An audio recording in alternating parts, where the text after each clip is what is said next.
नमस्ते दोस्तों। आप लोग अपनी लाइफ में टाटा कंपनी के एक नहीं बल्कि कई सारे प्रोडक्ट्स तो यूज करते ही होंगे, फिर चाहे वो टाटा मोटर्स हो या विस्टारा एयरलाइन या एयर इंडिया हो या फिर ताज होटल हो, या फिर आप जो वेस्ट साइड के कपड़े पहनते हैं वो भी टाटा के हैं, या फिर आप जो तनिष्क की ज्वेलरी पहनते हैं वो भी टाटा का है, आप जो टाटा टी चाय पीते हैं वो भी टाटा का है, और आप जो खाने में टाटा साल्ट यूज करते हैं वो भी टाटा कंपनी का ही एक प्रोडक्ट है।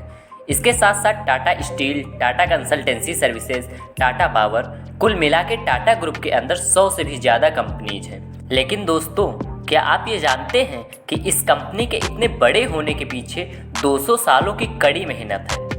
दोस्तों, आज के इस वीडियो में हम लोग डिस्कस करेंगे इंडियाज मोस्ट सक्सेसफुल और सबसे पुरानी बिजनेस फैमिली के बारे में और उनके आज तक के बिजनेसेस के बारे में। इसलिए वीडियो को एंड तक जरूर देखना, और अगर आपको हमारा ये काम पसंद आता है तो वीडियो को लाइक करके चैनल को सब्सक्राइब कर लीजिएगा, ताकि इससे हमें आगे और भी वीडियोस बनाने की मोटिवेशन मिल सके। According to the Finance Ministry sources, the Tata Group has won the bid for Air India. Air India has sealed the record order for 470 Airbus Boeing jets in a whopping multi-billion-dollar. दोस्तों, Tata group की कहानी शुरू होती है आज से करीब 200 साल पहले 1822 से। गुजरात में एक पारसी प्रीस्ट के घर एक लड़के का जन्म हुआ जिसका नाम नसरवानजी टाटा था। इनके अंदर जन्म से ही कुछ बड़ा करने का जज्बा था। इसी के चलते ये 20 साल की उम्र में अपना घर छोड़कर मुंबई शिफ्ट हो गए किसी बिजनेस की तलाश में।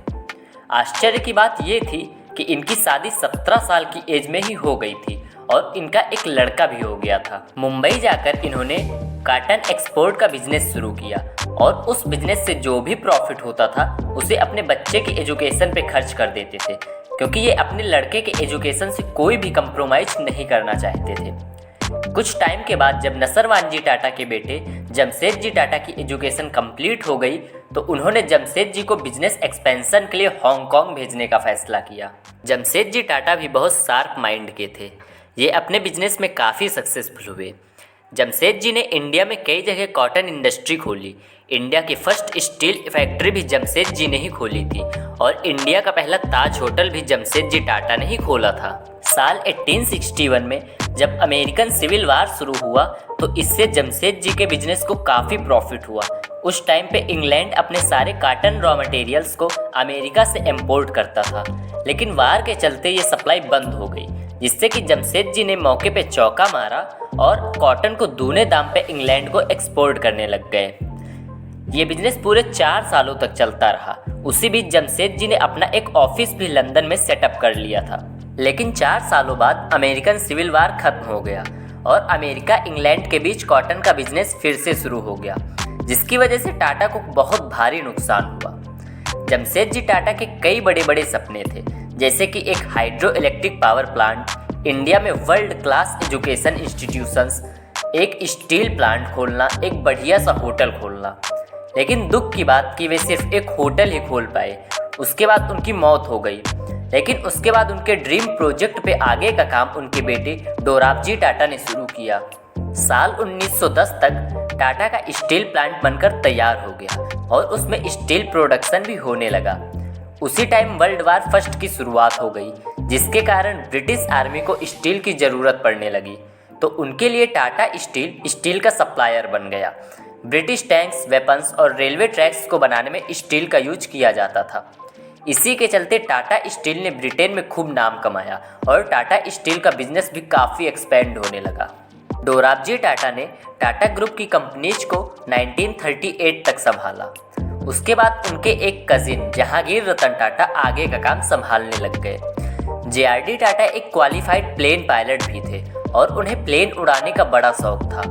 टाटा एयरलाइंस को JRD टाटा ने ही शुरू किया था और JRD टाटा खुद ही अपनी टाटा एयरलाइंस की फर्स्ट फ्लाइट के पायलट थे। 1939 में टाटा ग्रुप ने टाटा केमिकल्स का बिजनेस शुरू किया, जो कि प्रेजेंट टाइम में world 3rd largest producer of soda S है।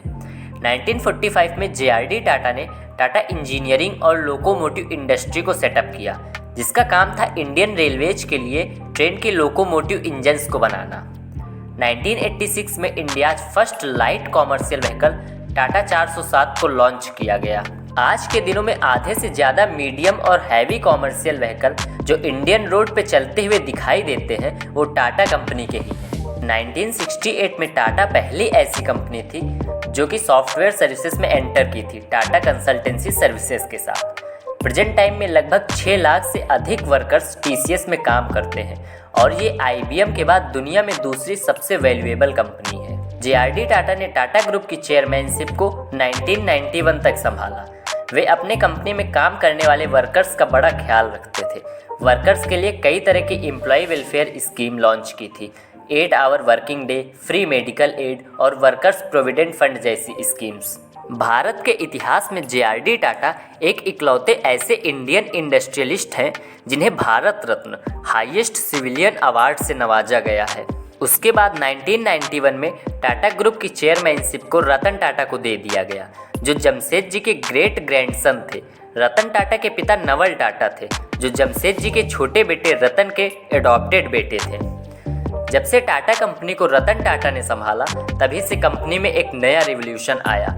टाटा की वैल्यू काफ़ी तेज़ी से बढ़ने लगी। साल 2000 में टाटा टी ने यूके की फेमस टेटली टी ब्रांड को एक्वायर कर लिया। टाटा स्टील ने Singapore based steel company net steel और यूके बेस्ड कोरस ग्रुप को 2005 में एक्वायर कर लिया। रतन टाटा की सबसे बड़ी डील जैगवार लैंड रोवर की थी, जब इन्होंने 2008 में फोर्ड मोटर कंपनी से उसका एक्विजिशन लिया। 2011 में कैंसर के इलाज के लिए एक टाटा मेडिकल सेंटर कोलकाता में बनाया गया। 2012 में टाटा ने स्टारबक्स के साथ पार्टनरशिप करके इंडिया में भी स्टारबक्स को ले आए। टाटा इंडियन आर्मी के लिए गाड़ियां प्रोवाइड करता है और विदेशी वायुसेना कंपनियां जैसे बोइंग और सिकोर्सी के साथ मिलकर काम करता है। तो दोस्तों, ये रहा टाटा ग्रुप कंपनीज का इतिहास। अगर आपको इस वीडियो से नॉलेज मिली हो तो आप वीडियो को लाइक करके चैनल को सब्सक्राइब कर सकते हैं, क्योंकि इससे हमें आगे इसी तरह की इंफॉर्मेटिव वीडियोस बनाने की मोटिवेशन मिलेगी।